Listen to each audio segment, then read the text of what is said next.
Hey,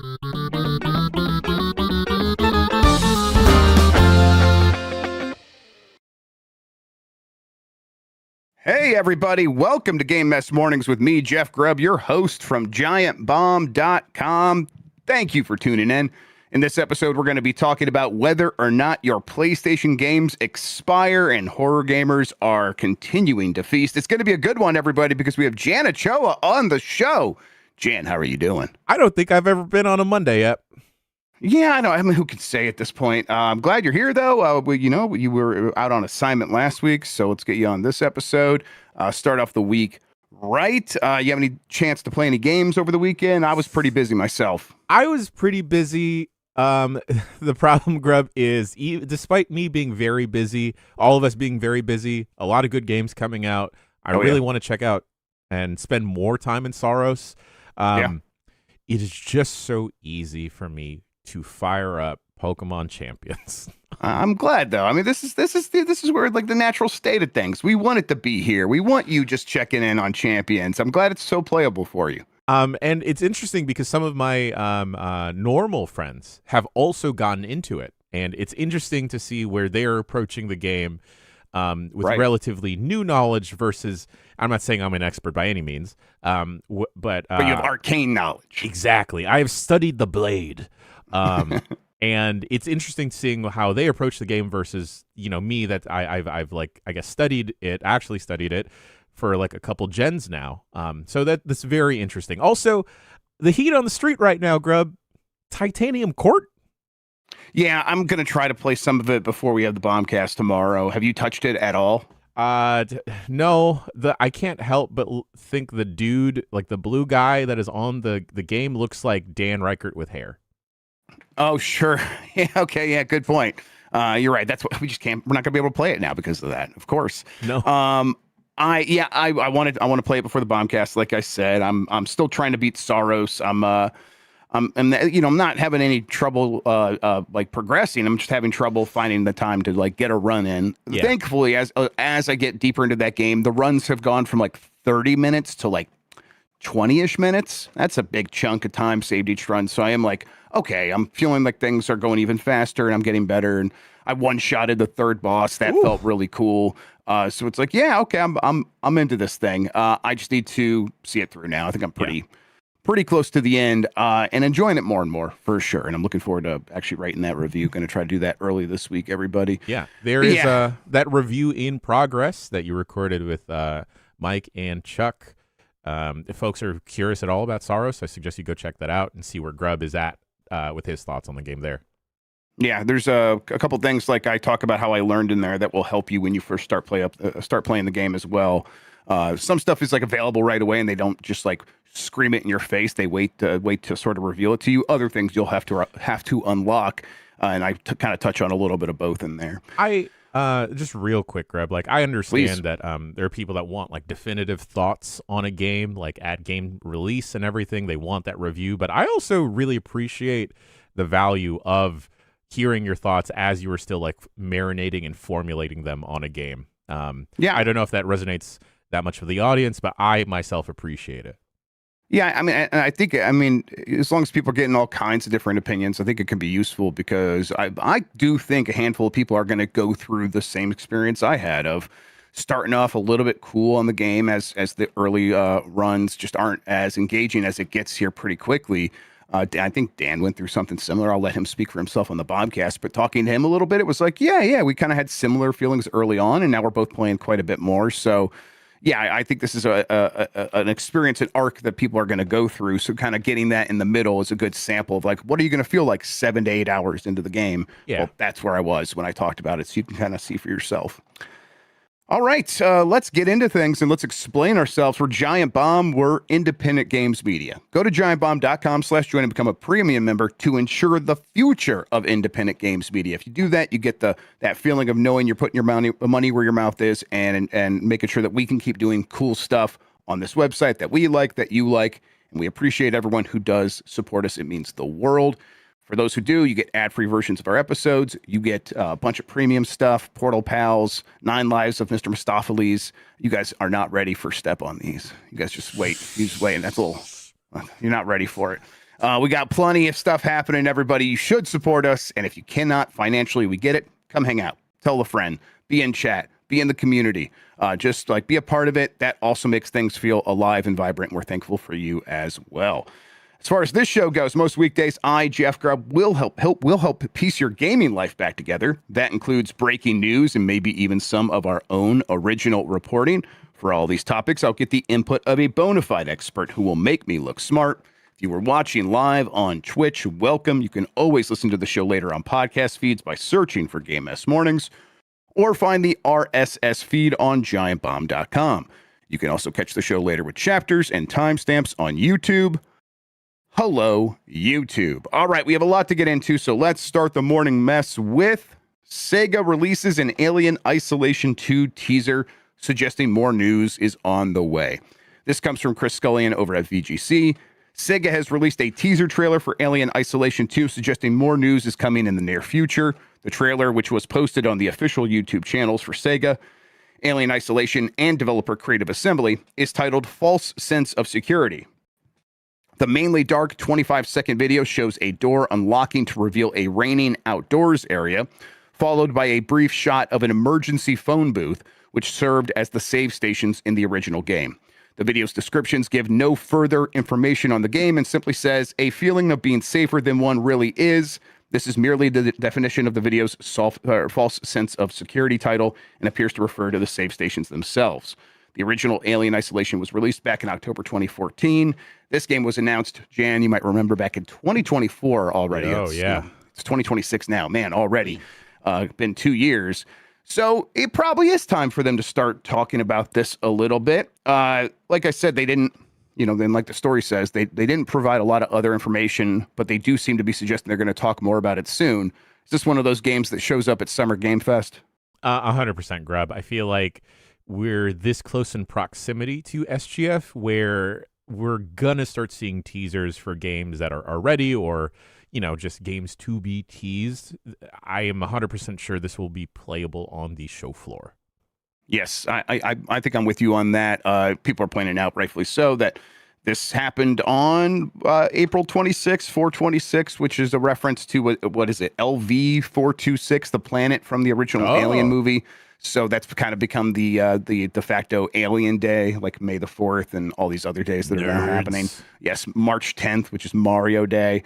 But yeah, so I mean, they don't just pull these things out of nowhere and do it just because that day is happening. They only do it if they have the time because they're ready to start like beginning something. That doesn't mean the game's ready, but it means they're ready to start like really talking it up, and that's what this feels like. Yeah, you were talking about this last week, Grubb, that it is pretty resource intensive to even prepare an asset like this, unless you are pretty much ready to pull the trigger or at least ready to make a substantial announcement.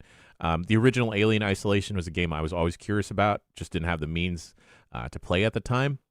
And Alien right now, the IP is in a very hot place. I know that series that launched on Disney Plus, I really liked the beginning of it, kind of fell flat for me personally at the end. Sure. But Alien and I guess Predator by association in a really hot spot right now. That I think there is that appetite for a good Alien game.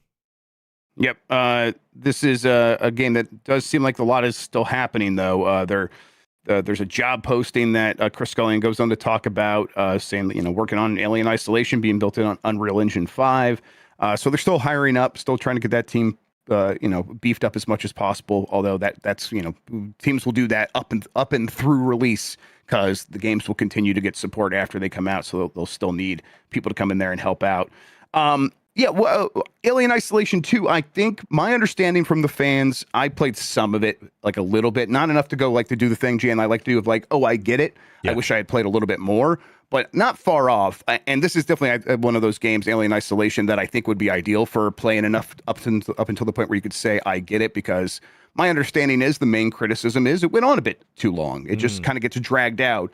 And they had something really special. And when you focus on that aspect of the xenomorph chasing you through an environment and you trying to hide from it, that stuff is impeccable and people love that. Yeah. So I think a sequel, right, can just be like more of that, and maybe even more focused, more limited down to in terms of scope, so that it doesn't drag on too much. But I don't know. What do you think? I'd have to assume that definitely factors in on top of budgetary concerns, right, Grubb? Yeah. Where like we only have so much money and so much resources to make as much of an experience or as long of an experience as possible. And I think an underrated aspect of at least this year, a little bit of last year in games, is the little bit of editing that happens in terms of length of a game, right? Where an experience doesn't have to be upwards to 30 plus hours. You can get a tailored experience like Pragmata, Resident Evil 9, where like you're in and you're out, but you feel incredibly satisfied in those like 10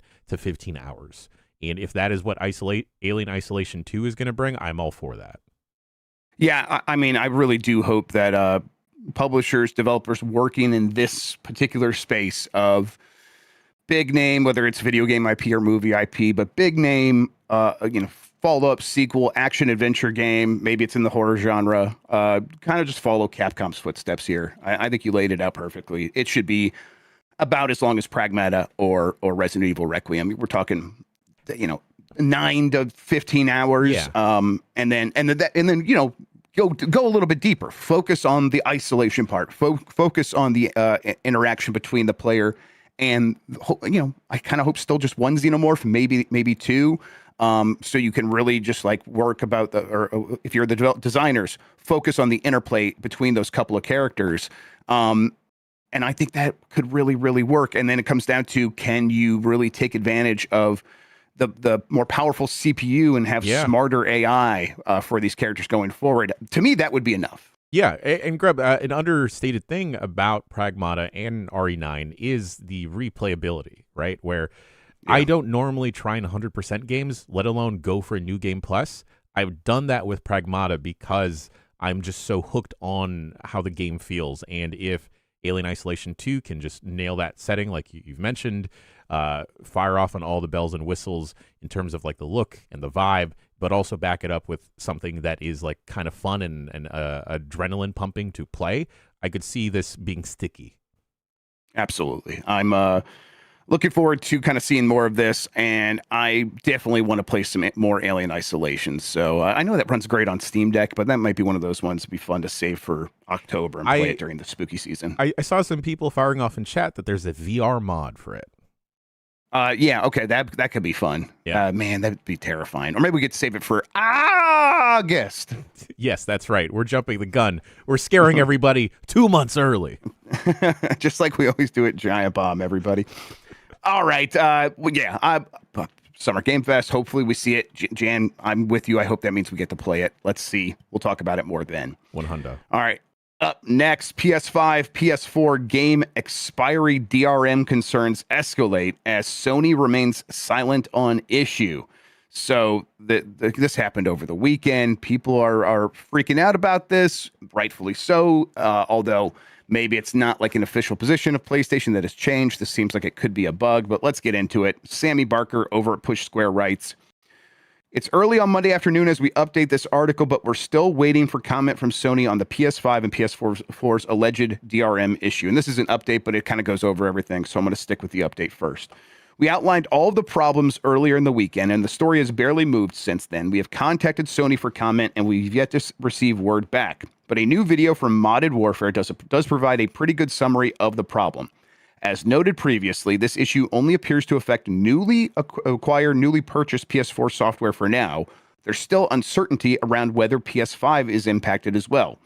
As he shows in the video, newly purchased software requires a PSN handshake every 30 days in order to be verified. When he takes the CMOS battery out of the console, which is the battery that just keeps the BIOS like time and date updated, everybody, those games get locked and are no longer playable. The timer does restart if you connect to your console to the internet, but this obviously raises huge preservation concerns should Sony ever take its servers offline in the future. It's still unclear whether this is an unintended bug or a new form of DRM, and we're not going to know for certain until the platform holder comments." Now, Jan, there was some like talk of people saying, "Hey, I talked to some sources and inside of Sony, and they're aware of this, and it's not intended. It's not supposed to work this way." But we'll see if they come out and actually make an official statement. At the very least, this is the kind of thing where it's one of those stories of, well, nevertheless, right? Where that thing where, hey, someone said something, it's not true, but everyone believed it. So the guy goes, well, nevertheless, everyone believed it, so that must mean something. Sometimes there's something to that, Jan. Sometimes in a situation like this speaks exactly to our anxieties about the companies having all this control over how we acquire games, how we own them, and this always being an option that they have, and an option that wouldn't necessarily work with physical, although it certainly can. There's ways for them to do it with physical game purchases as well. So yeah, I think I believe that this is something that Sony's not intending to do, and yet the fact that it could accidentally happen is going to set off alarm bells and speaks directly back to the start of the PS4 generation, where Xbox was going to do something very similar to this. Sony said, well, we're for the gamers, we would never do that, and they sort of won the goodwill in that moment and buried the Xbox One in that moment because everyone says this is super important to me. And it feels like, has that lesson been lost? You would hope not. I would hope not. And my hope with Sony not commenting on the situation yet is that this was just I don't know, a mistake. But it is incredibly important to flag these types of things, to like get a big company like Sony to comment, to make sure that they are sticking to their guns and what they had said. Because Grubb, I'm someone, and I think you were in a similar boat. Primarily all of my games now, digital. I don't have the space for physical games. But if something were to happen to those servers, my PlayStation library full of like tens of dozens of games goes poof. Mm-hmm. And it's like people walk around with that concern. And, you know, it was so far, it's like, well, no, we've still had access to our games, and there have not been these online checks. As long as you're logged into your account, there's still some headaches occasionally, like when PSN does go offline with online acquired games. That's still something that does happen. But there's supposed to be ways around it. There's supposed to be ways to deal with that. And this seems to undermine all of that. I wonder, I'm like trying to like piece together, how does a bug like this happen if it's not something that they're testing? And I think the answer most people would say is it is something that they're testing. This is them testing the waters, as someone in chat said a few moments ago. And they always want to test the waters to sort of take the temperature of how would people react if we did this again. I think there's one other possibility here, and it's that the DRM that applies to PlayStation Plus instant library games, the games that when they get 2-3 games get added every month. And if you don't keep your active PSN thing, you're going to lose access to those games. Those are that system is just getting applied to all PS4 purchases in a way that it's not supposed to.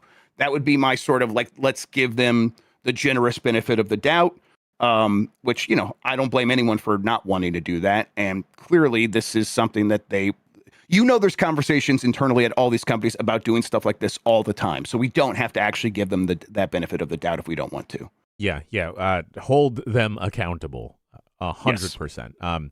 And I see folks mentioning in chat where, oh no, I'm in the process of an extended move, or I'm going to be away from whatever internet access where I won't be able to fire up whatever my PlayStation. Reason. Yeah. Any reason is 100% logical or possible. Perhaps you move and you don't know where your PS5 is for a good month.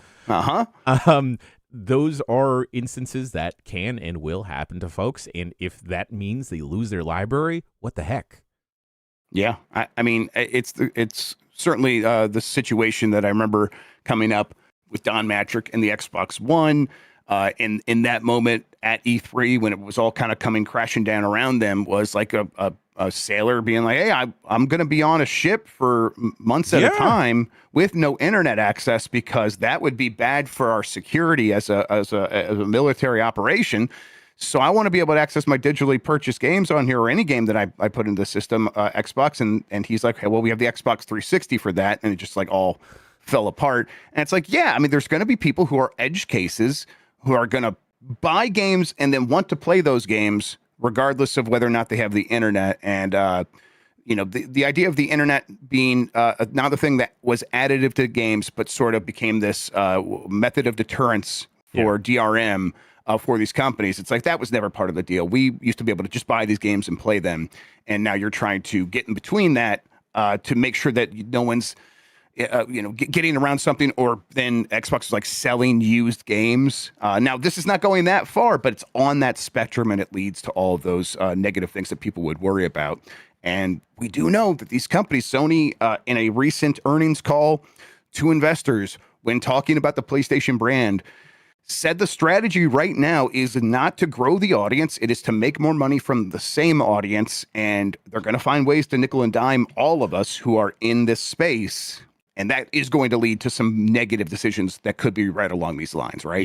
Yeah, 100%, Grubb. And you've been a proponent of this, that it doesn't work to vote with your dollars, because especially in the PlayStation ecosystem, they have gamers so hooked in the different aspects of it, the different PlayStation Plus tiers and memberships, and how you engage with the system, that it does benefit and behoove you and us as the audience to make a big stink about it. Yeah, I mean, I think that it is always worth people like throwing out the threat of, I'll go to PC if you're going to keep being like this. We know most people won't. We know human behavior is so difficult to change. So it's like keeping that as a threat is great, but getting loud in the moment, and the most dedicated people who are paying the most attention, who have also spent the most money, getting loud and sort of leading the audience to be like, hey, this is something actually worthy of your, like the common rage that you carry towards gaming. Well, this is one where it's like, hey, that might be useful. So I think that's exactly what is happening. People did get loud about this over the weekend. We'll see how Sony ends up responding. PlayStation, I don't need The Last of Us. I have Donkey Kong Bonanza. That's right. Get out of here. All right, so let's do this next one. FairGames struggles to, quote, find the fun in latest pre-alpha playtest. This is from Insider Gaming. Haven Studios' latest playtest of a pre-alpha version of FairGames continues to struggle to, quote, find the fun, according to sources familiar. Last week, Haven Studios ran another playtest under the codename Espresso for FairGames, but according to those involved, the game is still struggling to find its fun factor and still has a long way to go into development. This is definitely one, like, we've kind of been following this a little bit recently, getting updates on this. This is sort of another confirmation that this is happening, that there was a playtest, and that it's not, the response to that has not been super strong. I think there's some examples from this story over Insider Gaming of people who like worked hard to get into the playtest, playing a couple of matches, and then just not wanting to go back. Be like, I just don't want to play anymore. And it's like, ooh, that's... Yeah, I mean, this happens. Finding the fun takes a long time in games sometimes. Occasionally, it takes up through near the release of the game. So it's not like this is a death sentence. Yeah. But it's certainly also not encouraging for a game that exists within an infrastructure at Sony that feels like the tide has turned against this sort of game in this moment, right? Yeah, I mean, Marathon Grubb tested very poorly. That alpha came out, and people absolutely hated it, did not understand it.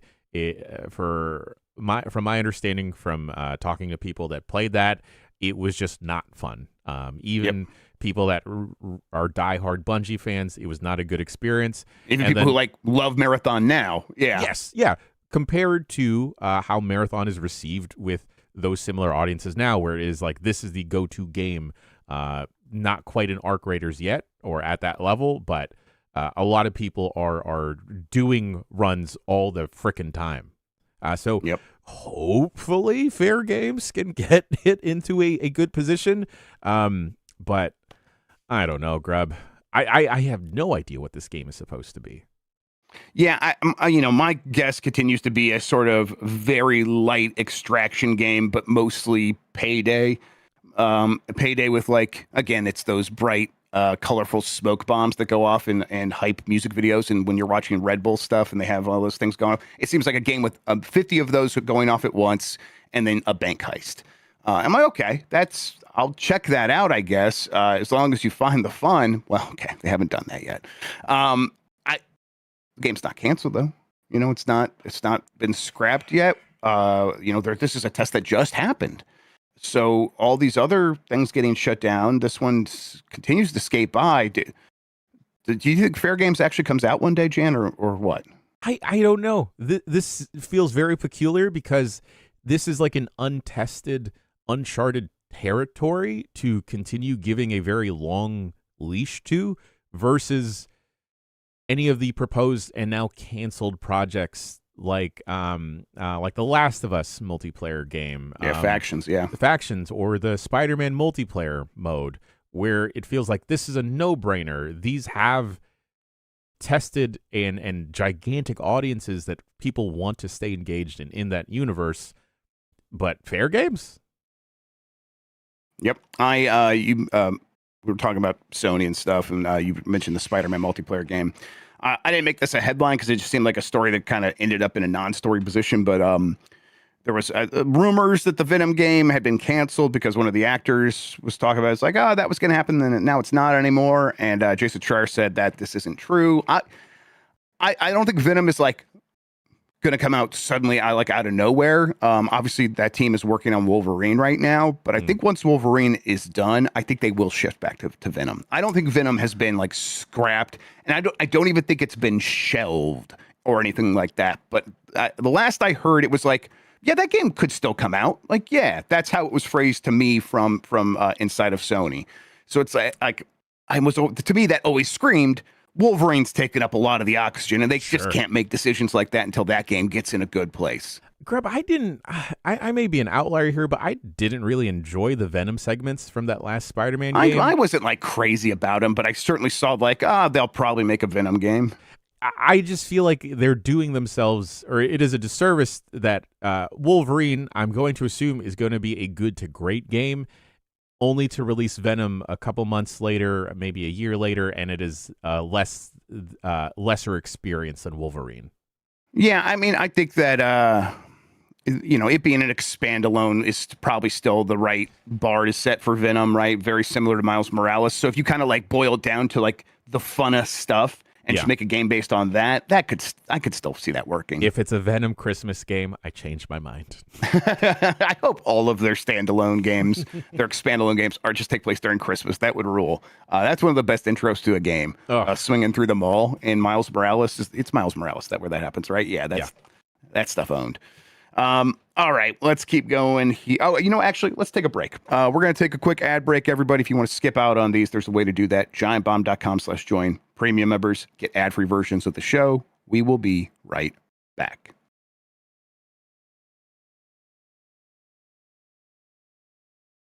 It's Game Mess Mornings. I'm Jeff Grubb. That's Jan Ochoa, and we're getting back into the headlines now with PlayStation 5 price increases hit another region, effective the 1st of May.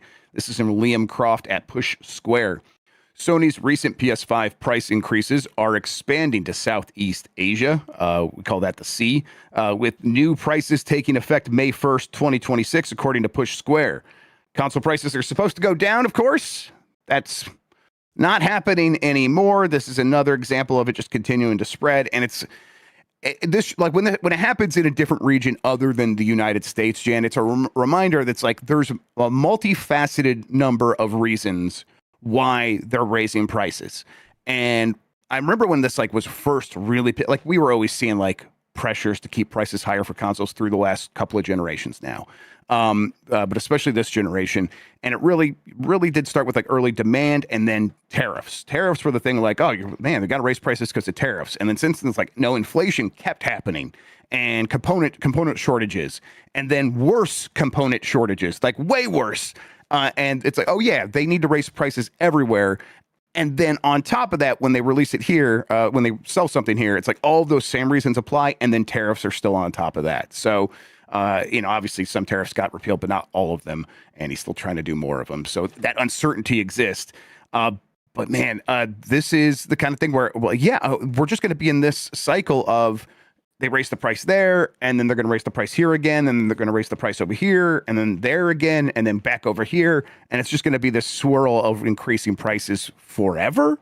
I don't know. Yeah, I have no idea what the economic climate is in these other regions, Grubb. I'm only familiar with how broken ours is, but I have to assume that prices going up across the board in somewhere else does not help the desire to even pick up a PS5 or PS5 Pro for those regions unless you don't already have it. Yeah. Someone in chat B Corliss says, yeah, just some napkin math. the PS5 Pro is 2 months average salary in Thailand. It's like, yeah, that's oof. Yeah, That's too much. Yeah, I understand. Like, gaming is a hobby, and for some people, it's like It's global, yeah. Exactly. But if I was in someone in Thailand's shoes, that is not a worthy expense. And that's the unfortunate part, Grubb, because gaming is so global. It shouldn't be a luxury. Yes, right. And it's it always felt like we were moving in a slow arc toward these everything just becoming more affordable, just the technology becoming more democratized and available for everyone. And that just hit such a wall. And I think they would use the excuse of, well, a lot of the general audience just plays on their phones, and so we're speaking to a more niche audience, and yet it feels like more people are playing console games every day. But so they just don't make the numbers work in a way that would benefit us. Speaking about like napkin math, Grubb, I have to assume that a company like PlayStation, a company like Xbox, Nintendo, they have to see how the rise and prevalence of mobile gaming, right? Because a lot of it is free to play. And sure, some people may wind up spending as much as a PS5 Pro over the lifetime of playing a game, but that is like in little hits versus like this one big gigantic lump sum. And that's before you even include a game, before you even include a membership to PlayStation Plus. That it's no wonder that they're losing ground to these mobile games, these gacha games. And on top of that, scantily clad characters. Yep. Yep, exactly. Give Ratchet and Clank lowrider jeans, both of them. Yeah, give them whale tails. That's what they need. Are those? Is that still in? I don't know. Now it is. Hell yeah, we brought it back. Good work, Jan. Yeah, I'd like what other people are mentioning in chat that Southeast Asia very heavy on phones because everyone has one and the games are cheaper. And it's like, that's going to be difficult to compete. So it's like inherently, I think these companies view it as if our thing is not a luxury, it just doesn't make sense in a lot of these countries. And now that's just become applied worldwide. It's become applied globally. And it's just not. How do you reverse that?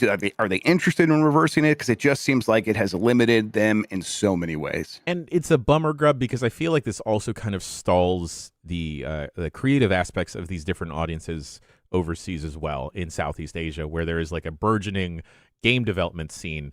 And I feel like it is going to continue to just bubble on the indie surface or support studios versus trying to launch like big, not AAA efforts, but perhaps AA, like B+ style games, because access to even play and check out PS5 Pro games is going to be a high bar.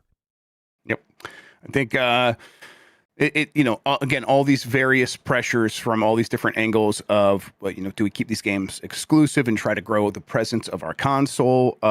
You would think, yes, that's why they've moved back to this idea of make our games exclusive again. But then they raise the price of the console, which screams to me, no, you got to make the game available everywhere because you are pricing out huge chunks of the world with these prices. And these are people who would probably be interested in playing your games. And so you're leaving a lot of money on the table. And I thought we were past that idea of leaving money on the table to grow the exclusivity. And I'm sure they're having these conversations going back and forth, but that does mean to me that they will continue to oscillate, that none of these decisions are going to be permanently defining what console gaming is going to look like, because they are going to change their mind again in a few years as things change, as shift under the ground, beneath them, as prices for components do become more sane again. It's like, okay, maybe we can go back to the democratization of everyone can afford a console.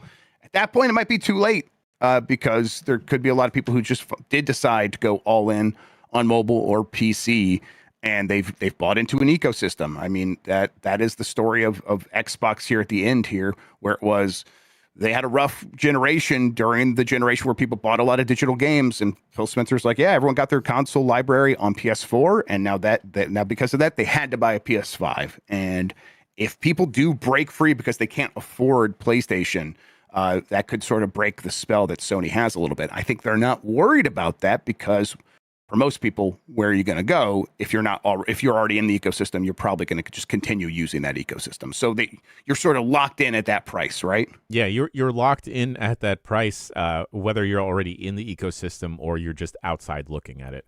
Right. It doesn't make sense to me, Grubb. But I'm not a corporate executive. I don't know the right math.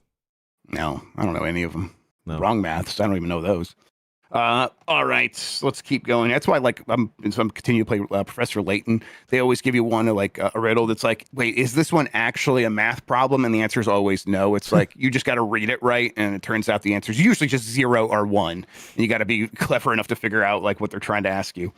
All right, let's keep going. Assassin's Creed Hexe loses 50 developers as game targets a 2027 release. This is from Insider Gaming. Approximately 50 developers working on Assassin's Creed Hexe have been taken off the project as the new Assassin's Creed leadership team makes changes. The decision to scale back 50 developers on Assassin's Creed Hexe came last week, just a couple of days after the announcement that an unannounced project named Altera had also been canceled.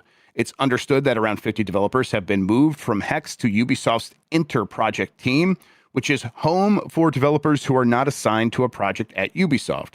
According to sources familiar with the matter, members of the Interproject team are required to secure a project at Ubisoft within a 3-month period, or they could face redundancy. So they're kind of being put into just a holding pattern. It seems like probably to lay them off. I guess I don't know that for sure, but that's what it reads like.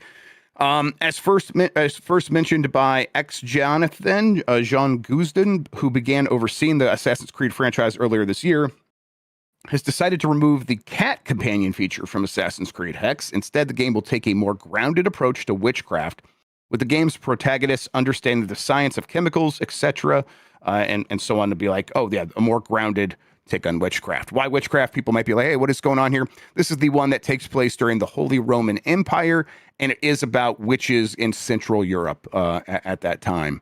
I'm into that idea. I do think that after kind of having a hit with Assassin's Creed Shadows, Jan, by finally doing the thing, hey, we did one in Japan. You were always asking for that. Now they have a little bit of leeway to be like, make things weird again. But everything that this screams to me, including getting rid of the cat companion, making it more grounded, and getting rid of 50 developers that were working on the game, says to me that Ubisoft is going to continue to be very risk adverse and scared of trying things with this game and with this series, which I think could lead to a very boring Assassin's Creed game. What do you think? 100% Grubb. They're just going back constantly to older games and just remaking those versus making other or risks, as you're saying. This continues to not inspire any confidence in Ubisoft and other leadership at Ubisoft, right? To hear about this incubation program where an employee can kind of be on a soft probation for all intents and purposes for 3 months.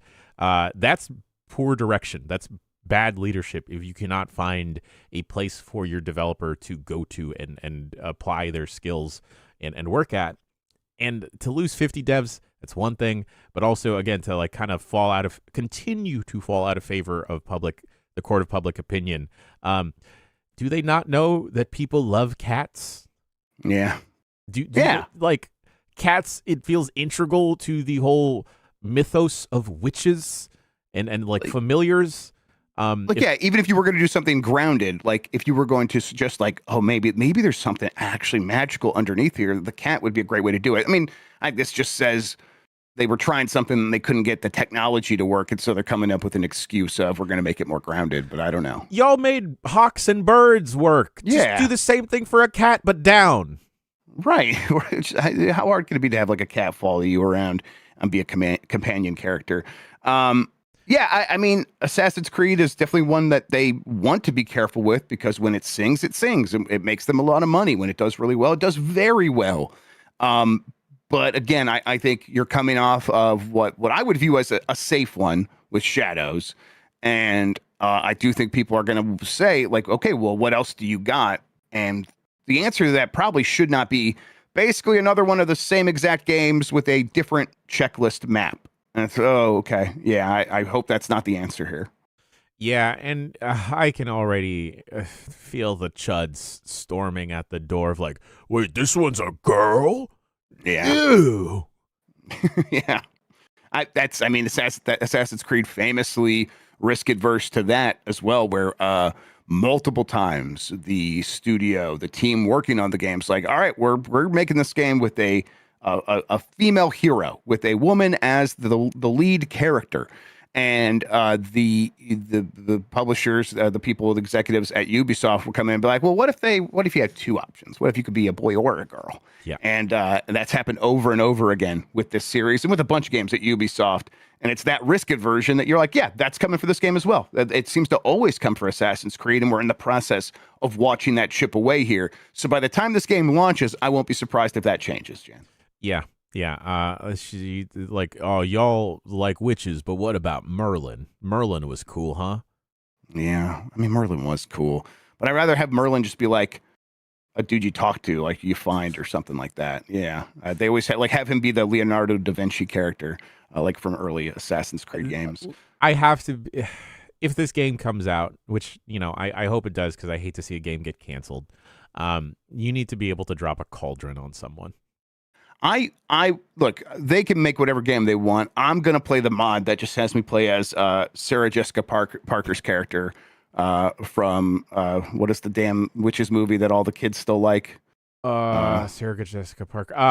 Hocus Pocus. Hocus Pocus. Thank you, Jan. I'm more of Hocus a practical Pocus magic as JP. guy. Oh, sure. Okay. Oh, hey, yeah, I get it. I mean, of course. Listen, just because I prefer one does not mean I don't appreciate the other, Jan. Of course. All right, let's keep going here. I might need your help with this next one. I actually got it. Okay, thank you. Fortnite won't remove D4Vid's cosmetics after murder charge. Oh, I shouldn't laugh. But you can get a refund. This is from Eddie McCoo at GameSpot. I just don't know who this person is. Yeah. Epic Games has confirmed that refunds will be available for cosmetics related to what I'm going to assume is actually David, the singer-songwriter connected to Fortnite who was accused of killing 14-year-old Celeste Rivas Hernandez. However, the cosmetics are not being removed entirely as many asked for. Why? Why not just remove them? So that's the stated position of Epic. They are going to offer refunds, but they're not going to remove it. And it's just like, look, I get it. This is like happening pretty quick in terms of it's in the game, and I'm sure you're going to have to formulate a response. But I don't get why you just don't remove it, Jan. And what the hell is this? Yeah. For folks that don't know, and I guess trigger warning, content warning. This is a very heinous crime that this artist did and was found guilty of. Do not look into it. But this doesn't make any sense for a gigantic company like Epic to keep a convicted murderer in the game. I just don't understand. Especially when a good chunk of your target audience are teenagers. And like, it doesn't matter that this David skin may have been popular, or that like people use the emote. There are people that are going to start using this in very poor taste. If they're not doing it already. I don't want to see this while playing that game. Yeah. No, yeah, it's ugly. It's terrible. I don't know why you would keep this. And sure, people can make the argument and the whataboutisms of like, oh, there are these different characters, fictional characters in the game that also have committed heinous crimes or whatever. Sure, Darth Vader. But David is a real person. Epic, just take him out of the game. Do more than just issuing refunds. This is a person that has murdered a child. And when you are appealing to children, it does not make any sense to keep him in the game. Erase him.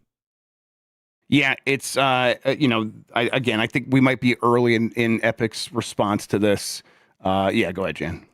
Folks are saying like allegedly, like either way, if someone is tied to a potential murder of a 15-year-old or 14, 15-year-old, I don't want them anywhere near this.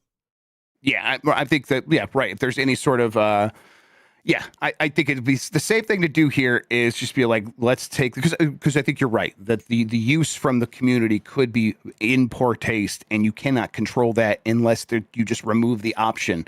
and the idea of having someone confronted with that, and then leading to the details here, which are incredibly gruesome. So much so that it's like I've had to like sort of put them over like out of my mind because it is very difficult to like think about that. So like to be hit with it when you're not expecting it, Epic just can't be part of that. They're just going to have to do something more here. Now, I think they probably will. They are saying that they've heard the concerns and they have multiple things they're doing. And they said the first things are like these refunds, things like that. But yeah, I think I wouldn't be surprised if in an update here very soon, they are just explicit, like at the very least, you got to give like maybe make it default that you block people being able to view it. And like, yeah, I don't know, but why not just remove it from the game? I think, and then, give a refund to everybody.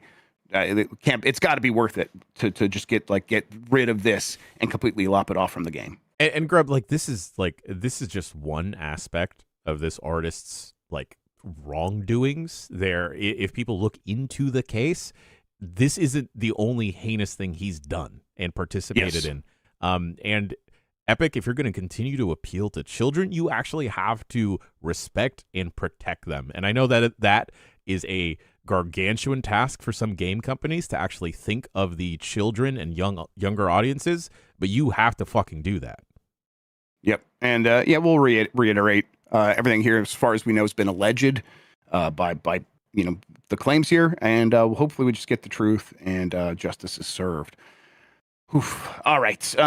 Harrowing stuff. Thanks everybody for hanging in there with us. I just think Epic's got to do something more. Hopefully they do, and we could just move on from this because, and again, justice gets served. Xbox starts SGF Play Days positioning. This is from the Xbox Wire post that they put up this morning, talking about a lot of like indie games that they plan to showcase during the Summer Game Fest Play Days, which is the event where people in the industry can actually go and play these games. They have a list of games that includes Grounded 2, Anemo, which I learned how to say, Grave Seasons, Gungrave Gore, Blood Heat, Valor Mortis, Erosion, Don't Fret, Way to the Woods, and My Arms Are Longer Now. It's a bunch of like mostly smaller stuff, but like partner games. And they've made a big point of like, yeah, we are going to have like an alley at SGF where you can play all this stuff. And again, it just brings me back to wondering, Jan, like how does Xbox view its place in sort of promoting games as its place when it comes to being at Summer Game Fest? They're curating a lot of stuff, and they do seem pretty decent at bringing attention to some of these games. But at the same time, I don't think people buy a lot of these games on Xbox. They end up doing well or better in other places. And then do they believe that this feeds into the excitement for the brand, which then feeds into excitement for their first party stuff? I don't know, Jan. Again, I'm not like this is not criticism, but I do wonder how Xbox views itself in terms to all of these ways that it can sell games. What do you think? Yeah, I am very curious with how Xbox is going to try and position themselves, because these aren't going to be exclusives, or some of these games are not going to be exclusives. I'm interested to see how the lifespan of a internal game like Kiln will be underneath this like new Xbox umbrella, this new, not actually new, old, the same umbrella, and how will there be continued support for Kiln outside of Double Fine, of course, making adjustments and whatnot. I don't know. This could be Xbox trying to make a play for goodwill, maybe trying to take a jab at PlayStation. It just feels like I don't know. I forget what it's called, Grubb, but when you're on someone's shoulders in a pool, and like pushing at someone trying to take out another, like a duo, it feels like that for Xbox and PlayStation. But both are doomed to like both fall in the water eventually. Chicken fight. Thank you, man. My brain blanked as well. Yeah, it's called a chicken fight. I think that Xbox believes that like good vibes are still a currency that they need to earn and spend, and they have been pretty decent at doing that in the past. And I think that people were always sort of waiting for them to couple that up with good vibes from actually releasing fun video games. this is a year where they're going to have more of that than maybe they've had in a very long time, if not ever, as long as all the games hit. That's also an old story that we've said a million times now. But, we're a month away from Forza Horizon 6. That is a game that is very likely going to review very well. And if that's like the start of a good year for them, including Halo Campaign Evolved and a Gears of War E-Day and a handful of other things that, Fable, which could still come out. Yeah. So all that stuff hits. It's like, okay, yeah. Then, couple that up with, and we're working hard to make sure that all these indies still have a fun place, a fun console to come to, and we're going to show them off and be their partners. It's like, yeah, okay. I do think that people are a little bit more skeptical of Xbox's cheery attitude towards that stuff, because it's like what we really care about is a strong console that is delivering fun and special exclusives more than anything else. I'm curious to what the general gaming audience feels towards Xbox at this point, because I feel like a lot of them have smartened up and have been burned by the company. I don't know if this like focus on vibes and focus on indie games is specifically what those diehard Xbox people want. I think what they want is like to believe Xbox when they say a game is going to come out, and after like stuff like Perfect Dark and a bunch of like Contraband, a bunch of games getting canceled in the last year or so, and price increases, all this stuff happens. Like, you could, the talk is cheap, and actually, using your position to partner with these games, that also seems relatively cheap. Like, are you going to build a place that I can believe that when you say you're going to put a game out, you're actually going to do it? And that doesn't even begin to get into the problems that people have with Microsoft as a company, whether they're supporting genocide or they're laying off tens of thousands of employees, or they are maybe enemy number 2 or 3 in terms of AI taking over everything and propping up the economy on a glass of or a house of cards. People just don't feel those vibes the way they once did, back when the common refrain for anything Xbox was Game Pass, the best deal in games. We're long past that, and everyone's sort of seen through the facade. And obviously, the new leadership wants to rebuild a lot of that, and wants to think that they can do that, beginning here. But I don't know. It feels like kind of going back to the same playbook and expecting different results. Yeah, we are way past the positive fervor of something like Xbox Live Arcade. Pushing and like saying like, hey, we got all these indies does not inspire confidence, or even like, if anything, it just makes me think like, damn, y'all used to be hella sick, and now we are where we are. Yep. Yeah, just we used to get 1 versus 100. Now we don't. Chuck, all right, make us 1 versus 100. Oh, fuck. Get to work, Chuck. Okay, NateTheHate says the rumored Star Fox game will be released in June. He also added that if the game doesn't get announced in April, it means Nintendo made a marketing pivot. Well, it's April 27th, but April's not over yet, Jan. So there's still time for this to get announced. Do you think that? But it does mean that if, as he lays it out here, if the marketing pivot hasn't happened and this game is coming out in June, that it should get announced this week? I don't know.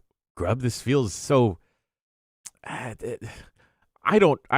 stopped trying to understand Nintendo's patterns. Oh, yeah. That's just... That way lies insanity, of course. I don't know, because one of the positive sentiments coming out of that movie is that Fox McCloud is cool. I don't know what type of thing they were waiting for to announce this game in terms of like a marketing pivot. I don't know if this is something that you now push a couple weeks or months back to announce at an SGF, unless they were waiting for like a renewed push when that Mario movie goes to streaming, where more people will be able to see it and then become familiar with Fox McCloud or Star Fox being in the game. I don't know. This would be a fun surprise drop, I guess. I think that it would be fun. I think we are in the wake of Mario Galaxy movie, where that character has been more prominent than he's been anywhere else, maybe ever, but especially recently. And so, yeah, I think that, look, I think this thing's going to get announced this week or soon, but it could happen this week. And I do think the thing's out in June. that's I've definitely have like heard things along those lines, things I couldn't confirm, so I couldn't come out and explicitly say, but it was like that seems to be kind of what Nate had been suggesting, like June or July, and I'm like June sounded right to me, and now here we are. He's saying June, and again, I'm choosing to believe. We'll see what happens. I still don't know and haven't confirmed anything myself, but yeah, Nintendo seems to be leaning towards Nintendo Today announcements. There's been stuff recently with like Splatoon Raiders and others that did just pop up in Nintendo Today, and then got some social media and YouTube announcements. I think they might do the same thing with Star Fox, and yeah, we'll be playing that thing in less than 2 months.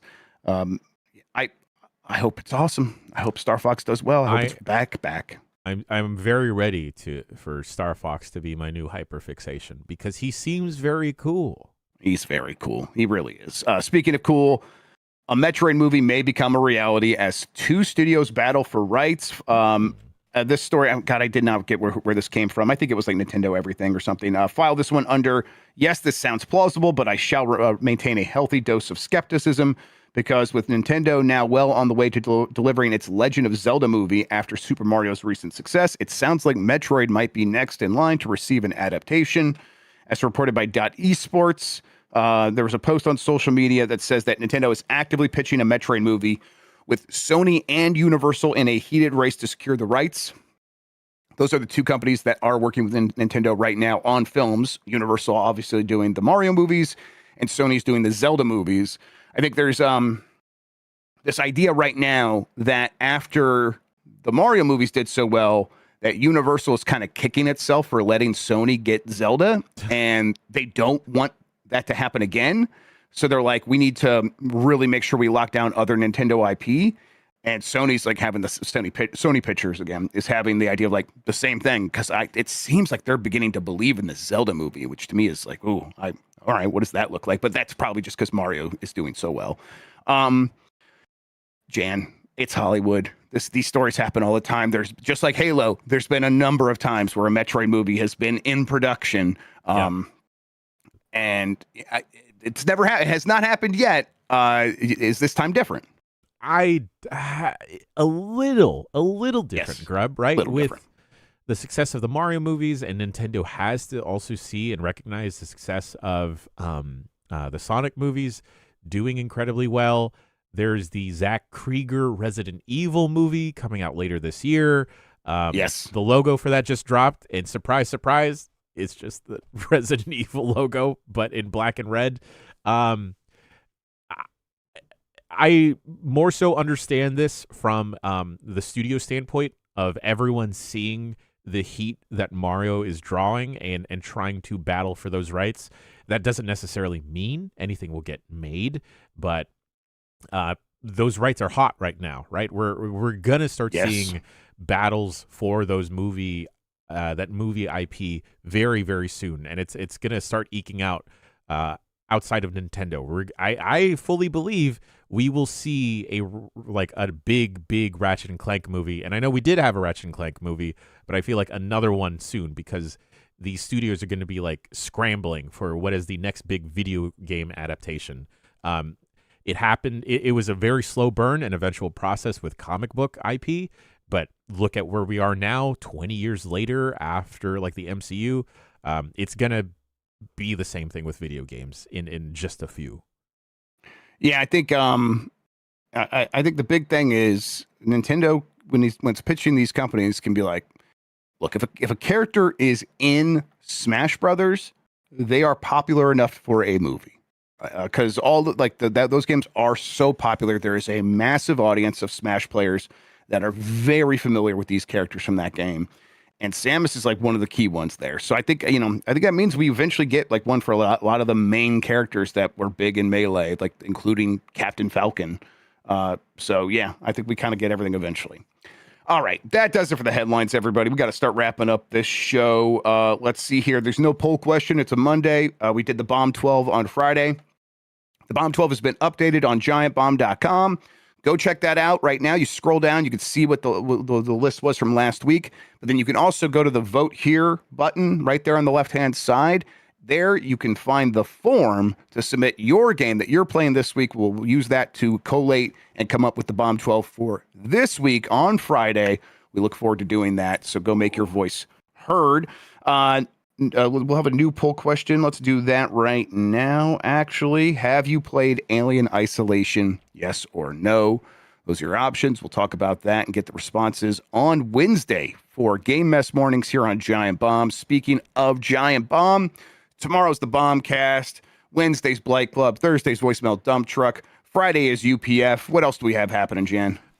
We will announce soon. A new episode of Portal Pals is going up tomorrow, gang. So get your PPs ready. Grubb, I'm just going to Janifest this now. I'm going to put this out into the ether, out into the universe. Metroid movie, you know who should direct it? Folks at home? Dan Trachtenberg. Hell yeah. Hell yeah. I mean, he's kind of been on fire, I think. I mean, what he's done with Predator. But man, 10 Cloverfield Lane continues to be such a good movie. I go back to that one all the time. All right. Let's see. Anything else? I think we got everything kind of wrapped up here, Jan. I'm going to thank you for hanging out with me and talking about video games, man. I really appreciate it. What a wonderful way to start the week, Grubb. Hell yeah. Thank you all for watching and listening. You're the best audience in gaming. Until next time, have a good one. Take care of yourself and goodbye.